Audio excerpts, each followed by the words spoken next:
తెలంగాణలో పార్లమెంట్ ఎన్నికల పోలింగ్ కి కౌంట్ డౌన్ స్టార్ట్ అయింది. ఇంకా కేవలం 13 రోజుల సమయం మాత్రమే మిగిలింది. ఈ నేపథ్యంలో తెలంగాణలో 17 పార్లమెంట్ సీట్లపై అధికార కాంగ్రెస్ ఫోకస్ పెట్టింది. మెజార్టీ స్థానాలను సాధించడమే లక్ష్యంగా టీపీసీసీ అధ్యక్షుడు సీఎం రేవంత్ రెడ్డి ప్లాన్ చేస్తున్నారు. ఇందులో భాగంగా మంత్రులు, పార్లమెంట్ ఇన్ఛార్జీలు, ఎంపీ అభ్యర్థులు, AICC in-charge Deepa Das, AICC secretary Vishnunath, ముఖ్యమంత్రి సలహాదారు వేం నరేందర్ రెడ్డితో సమావేశమయ్యారు. పార్లమెంట్ అభ్యర్థుల నామినేషన్ స్క్రూటినీ పూర్తయిన నేపథ్యంలో భవిష్యత్ కార్యాచరణపై చర్చించారు. ప్రచారానికి మిగిలి ఉన్న 12 రోజులు ప్రణాళికాబద్ధంగా ముందుకెళ్లాలని నిర్ణయించుకున్నారు.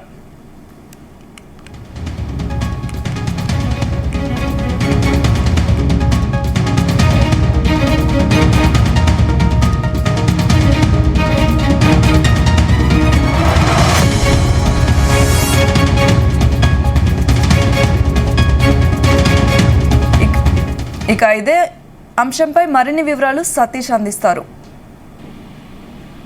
సౌమ్య, సీఎం రేవంత్ రెడ్డి ఇటు పార్లమెంట్ ఎలక్షన్ లో అత్యధిక స్థానాలే టార్గెట్ గా ఇటు వ్యూహాలు రచిస్తున్నారు. దీనిలో భాగంగా నిన్న నైట్ 11:30కి మంత్రులు, పార్లమెంట్ ఇన్ఛార్జీలు, ఎంపీ అభ్యర్థులతో ముఖ్యమంత్రి Revanth Reddy, AICC incharge Deepa Das Munshi, AICC secretary Vishnunath, Vem Narender రెడ్డితో పాటు జూమ్ మీటింగ్ కూడా నిర్వహించారు. అయితే మెయిన్ గా ఈ యొక్క జూమ్ మీటింగ్ యొక్క ముఖ్య ఉద్దేశం పార్లమెంట్ అభ్యర్థుల నామినేషన్ స్క్రూటినీ పూర్తయిన నేపథ్యంలో భవిష్యత్ కార్యాచరణపై కూడా చర్చించడం జరిగింది. అంటే ఇందులో మెయిన్ గా ఇటు అభ్యర్థుల గెలుపు కోసం కీలకమైనటువంటి 11 రోజులు ప్రణాళికాబద్ధంగా ముందుకెళ్లి పనిచేయాలని కూడా సీఎం రేవంత్ రెడ్డి అందరికీ దిశానిర్దేశం చేయడం జరిగింది. ప్రతి మండలం బూత్ స్థాయిలో పక్కా ప్రణాళిక ప్రకారం కూడా ముందుకెళ్లి ఆ అభ్యర్థుల గెలుపు కోసం కూడా కృషి చేయాలని కూడా సీఎం రేవంత్ రెడ్డి ఇటు మంత్రులు, పార్లమెంట్ ఇన్ఛార్జీలకు కూడా సూచించడం జరిగింది. అయితే తప్పకుండా కష్టపడి పనిచేసే వరకు భవిష్యత్తులో సంస్థ స్థానం కల్పిస్తామని కూడా సీఎం రేవంత్ రెడ్డి కూడా అందరికీ హామీ ఇవ్వడం జరిగింది. అయితే ప్రతి నియోజకవర్గాల్లో అసెంబ్లీ ఎన్నికల్లో వచ్చినటువంటి మెజార్టీ తగ్గకుండా చూసుకోవాల్సిన బాధ్యత ఆ యొక్క జిల్లా మంత్రులు, పార్లమెంట్ ఇన్ఛార్జీలపై ఉందని కూడా సీఎం రేవంత్ రెడ్డి ఆ యొక్క జూమ్ మీటింగ్ భాగంగా చెప్పడం జరిగింది. అయితే ప్రతి ఒక్కరు కూడా స్టేట్ స్థాయిలో పనిచేయాల్సిందని కూడా సీఎం రేవంత్ రెడ్డి కూడా ఆదేశించారు. ఇప్పటికే తెలంగాణలో కాంగ్రెస్ గవర్నమెంట్ ఏర్పడి 120 రోజులు అవుతుంది కాబట్టి ఇటు ఏవైతే అమలు చేశామో ఇటు 5 గ్యారెంటీలతో పాటు అదేవిధంగా ఇటు నేషనల్ మేనిఫెస్టో కూడా ప్రజల్లోకి బలంగా తీసుకెళ్లాలి. అదేవిధంగా ఇటు రైతు రుణమాఫీ ఆగస్టు 15 లోపు కూడా చేస్తామన్నారు కాబట్టి దీన్ని కూడా జనాల్లోకి బలంగా తీసుకెళ్ళాలని కూడా సీఎం రేవంత్ రెడ్డి కూడా ఇటు మంత్రులు, అదేవిధంగా మంత్రుల ఇన్ఛార్జీలకు సంబంధించి ఇటు పార్లమెంట్ ఇన్ఛార్జీలకు, ఎంపీ అభ్యర్థులకు కూడా సూచించడం జరిగింది. ప్రతి ఒక్కరు కూడా డోర్ టు డోర్ సంబంధించి కూడా ప్రచారం చేయాలి. అదేవిధంగా రాష్ట్ర ప్రభుత్వం ఏదైతే అమలు చేస్తుందో 5 గ్యారెంటీలు అవన్నీ కూడా ప్రజలకు తెలియజేసే విధంగా కార్యాచరణ రూపొందించాలి. మరోవైపు ఇటు రైతు రుణమాఫీ ఆగస్టు 15 లోపు చేస్తామని కూడా ప్రకటించారు కాబట్టి దానిపై కూడా జనాలకు కూడా ఒక క్లారిటీ ఇవ్వాలి. దాంతో పాటు జాతీయ మేనిఫెస్టోను కూడా ప్రజలకు తీసుకెళ్లి సెంట్రల్ లో కాంగ్రెస్ గవర్నమెంట్ ఏర్పడితే ఏవేపు చేస్తారపై కూడా ప్రతి ప్రజలకు కూడా తెలియాల్సిన అవసరం ఉందని కూడా సీఎం రేవంత్ రెడ్డి అందరికీ తెలియజేయాలి. దాని ఆధారంగా క్షేత్రస్థాయిలో పనిచేయాలని కూడా సీఎం రేవంత్ రెడ్డి అందరికి కూడా సూచించడం జరిగింది. ఇక ఆ యొక్క 2 లక్షల రుణమాఫీ అంశాన్ని కూడా ప్రజలకు బలంగా తీసుకెళ్ళాలని కూడా సీఎం రేవంత్ రెడ్డి సూచిస్తారు. ఎందుకంటే ఇప్పటికే వాళ్ళ ప్రెస్ మీట్ లో కూడా చెప్పడం జరిగింది. తల తాకట్టైన పెట్టారు సరే ఆగస్టు 15 లోపు 2 లక్షల రుణమాఫీ చేసి తీరుతామని కూడా సీఎం రేవంత్ రెడ్డి కూడా చెప్పారు. అయితే వచ్చే పంటకి ఇటు 500 బోనస్ కూడా ఇస్తామని కూడా ప్రకటించారు కాబట్టి దీన్ని జనాల్లోకి బలంగా తీసుకెళ్లాలని కూడా సీఎం రేవంత్ రెడ్డి ఇటు మంత్రులు, ఇన్ఛార్జీలకు కూడా సూచించడం జరిగింది. ఇక పార్టీ ఆర్గనైజేషన్ సంబంధించి సమస్యలుంటే దీపదాస్ మున్షి ఇన్ఛార్జి సెక్రటరీ దృష్టికి తీసుకెళ్లి పరిష్కరించుకోవాలని కూడా సూచించారు. ఎందుకంటే ఇప్పటికే పార్లమెంట్ ఎన్నికల్లో చాలా వరకు కూడా పార్టీ ఏతర అంటే బీఆర్ఎస్ ఇచ్చి కాంగ్రెస్ చేయడం వాళ్ళు కూడా టికెట్ ఇస్తారు కాబట్టి దీంతో చాలా మంది కూడా తీవ్ర అస్వస్థతో ఉన్నారు. అన్యాయం జరిగింది, మాకు ఈసారి టికెట్ అవసరం కూడా ఆశించిన వాళ్ళు కూడా భంగం కలిగింది కాబట్టి దీనిపై కూడా కొంతమంది కాంగ్రెస్ సీనియర్ నేతలే పైరవంతున్న పరిస్థితి కనిపిస్తుంది కాబట్టి వీళ్ళందరూ ఆయన సమస్యలు ఉంటే ఇటు ఏఐసీసీ సంబంధించి రాష్ట్ర వ్యవహారాల దీపదాస్ మున్షి గారి, సెక్రటరీ దృష్టి గారిని తీసుకెళ్లి ఆ సమస్యలు పరిష్కరించుకోవాలి. ఎవరికైనా ఇబ్బందులు అయితే మాత్రం దాని వాళ్ళ దృష్టికి తీసుకెళ్ళాలి. ఎవరు కూడా మీడియా ముఖంగా రావద్దని కూడా సీఎం రేవంత్ రెడ్డి కూడా సూచించడం జరిగింది. కాబట్టి ఏమైనా సమస్యలు ఉంటే మాత్రం పార్టీ పరంగా అంతర్గతంగా చర్చించుకోవాలనేది కూడా రాజకీయ విరోధులు చెప్పడం జరిగింది. కాబట్టి ఎవరికి కేటాయించిన బాధ్యతలు వారు ఖచ్చితంగా ఇవ్వాల్సిందని కూడా సీఎం రేవంత్ రెడ్డి ఈ యొక్క జూమ్ మీటింగ్ సందర్భంగా స్పష్టం చేశారు. ఇక ప్రజాప్రభుత్వం అమలు చేసినటువంటి అమలు చేయబోయే పథకాలు కూడా క్షేత్రస్థాయిలో ప్రజలకు వివరించాలని కూడా సీఎం రేవంత్ రెడ్డి ఇటు పార్టీ పరమైనటువంటి కీలక నేతలు కూడా సీఎం రేవంత్ రెడ్డి కూడా సూచించారు. ఇక మరోవైపు ఇటు ఈ 11 రోజుల వ్యవధిలో జాతీయ సంబంధించిన నాయకులు కూడా ఆహ్వానించాలని కూడా వీలంత త్వరగా వివరాలు ఇచ్చి కార్యక్రమం నియమించుకోవాలని కూడా సూచించారు. ఎందుకంటే ఇప్పటికే అసెంబ్లీ ఎలక్షన్ లో ఇటు ఏఐసిసి చీఫ్ మల్లికార్జున ఖర్గేతో పాటు సోనియా గాంధీ, రాహుల్ గాంధీ, ప్రియాంక గాంధీ వీళ్ళంతా కూడా ప్రచారం చేశారు. కాబట్టి ఈసారి పార్లమెంట్ ఎలక్షన్ కూడా వాళ్ళు కూడా ప్రచారం కూడా రాబోతున్నారు. దానికి సంబంధించిన షెడ్యూల్ కూడా రేపు మాకు రిలీజ్ అయ్యే అవకాశం ఉంది. కాబట్టి ఈ సభ ఏర్పాటు కూడా అందరూ కూడా చేసుకోవాలి.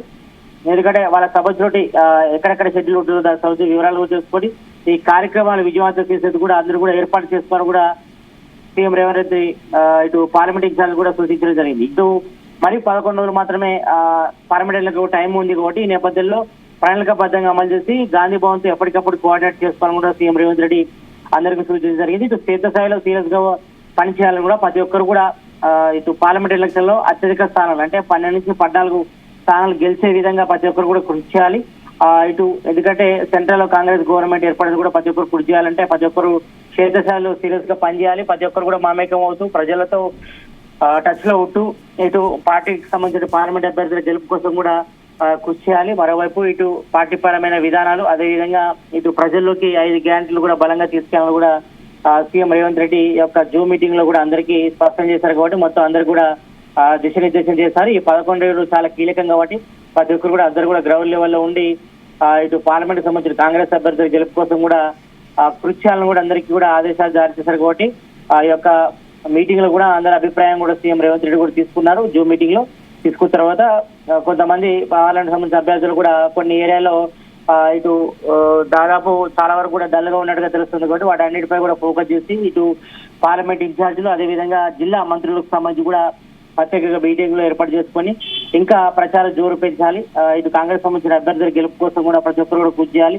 తర్వాత రాబోయే రోజుల్లో గెలిచిన తర్వాత ప్రతి ఒక్కరు కూడా సముచిత స్థానం కల్పిస్తాం, అందరికి కూడా హోదాలు ఉంటాయని కూడా సీఎం రేవంత్ రెడ్డి ఈ యొక్క మీటింగ్ లో స్పష్టం చేశారు. ప్రతి మండల బూత్ స్థాయిలో పట్ల ప్రణాళికలో ముందుకెళ్లి జనాలతో ఇంటరాక్ట్ అవుతూ ఓట్లు పడే విధంగా ముందుకెళ్ళాలని కూడా ఈ యొక్క జూమ్ మీటింగ్ లో కూడా ఇటు పార్లమెంట్ అభ్యర్థులు పార్లమెంట్ ఇన్ఛార్జీలకు కూడా దిశానిర్దేశం చేయడం జరిగింది. సౌమ్య. ఓకే సతీష్, అయితే రేవంత్ రెడ్డి 17 స్థానాలపై ఫోకస్ పెట్టారు. మరి ప్రజాస్పందన ఎలా ఉంది?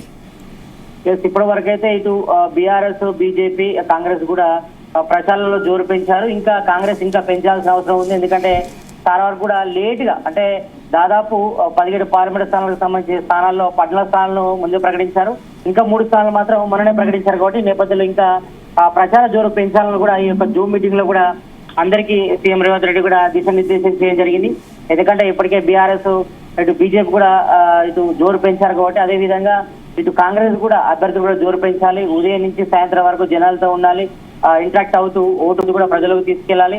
ఇటు అన్ని గ్యారెంటీలు అమలు జరిగింది కూడా మిగతా రాబోయే రోజుల్లో కూడా మిగతా గ్యారెంటీలు అమలు చేసి తీస్తాం.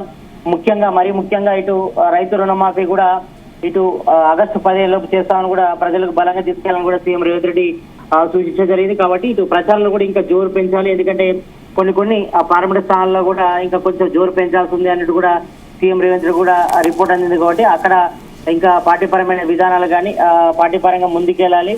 ఇటు ప్రచారంలో కూడా జోరు పెంచాలని కూడా సీఎం రేవంత్ రెడ్డి సూచించారు. కాబట్టి ప్రస్తుతానికైతే మాత్రం ఇటు బీఆర్ఎస్, కాంగ్రెస్ అదేవిధంగా బీజేపీకి సంబంధించిన పార్లమెంట్ అభ్యర్థుల జోరు అయితే కొనసాగుతుంది. మరి ఎవరి గెలుపు ఎట్లా ఉంటుందో చూడాలి. ప్రస్తుతానికైతే మాత్రం అన్ని పార్లమెంట్ సంబంధించిన స్థానాలతో కూడా సీఎం రేవంత్ రెడ్డి ఇన్ఛార్జీలతో కూడా ఇంటరాక్ట్ అయ్యారు. మరోవైపు ఇటు భారీ బహిరంగ సభలో కూడా పాల్గొంటున్నారు. ఈ రోజు 3 బహిరంగ సభలు కూడా ఏర్పాటు చేశారు. కాబట్టి దీనికి సంబంధించి కూడా ఏర్పాటు కూడా జరుగుతున్నాయి. కాబట్టి చూడాలి మరి ఇటు పార్లమెంట్ ఎలక్షన్ లో గెలుపు ఎవరు అవుతుందో.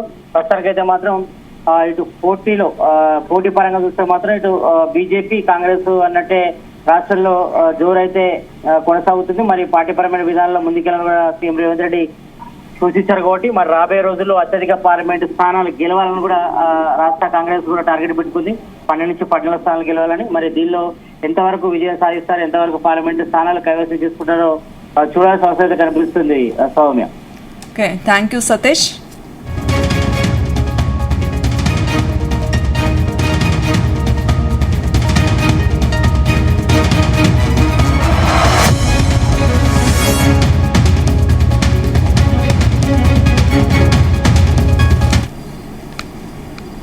పోలింగ్ తేదీ దగ్గర పడుతున్న సమయంలో టీపీసీసీ అధ్యక్షుడు సీఎం రేవంత్ రెడ్డి ఎన్నికల ప్రచారాన్ని ఉధృతం చేశారు. పార్లమెంట్ నియోజకవర్గాల్లో సుడిగాలి పర్యటన చేస్తున్నారు. ఇందులో భాగంగా ఇవాళ కరీంనగర్, వరంగల్, చేవెళ్ల లోక్సభ నియోజకవర్గాల్లో ముఖ్యమంత్రి రేవంత్ రెడ్డి పర్యటించనున్నారు. మధ్యాహ్నం హుజూరాబాద్ జనజాతర సభకు సీఎం హాజరవుతారు. సాయంత్రం భూపాలపల్లి జనజాతర సభలో సీఎం రేవంత్ రెడ్డి పాల్గొంటారు. ఇక రాత్రి బాలాపూర్, బడంగపేట్ కార్నర్ మీటింగ్లో సీఎం రేవంత్ రెడ్డి హాజరై కాంగ్రెస్ అభ్యర్థి తరపున ప్రచారం చేస్తారు. రాత్రి ఆర్కేపురం, సరూర్ నగర్ కార్నర్ మీటింగ్లో సీఎం పాల్గొనున్నారు.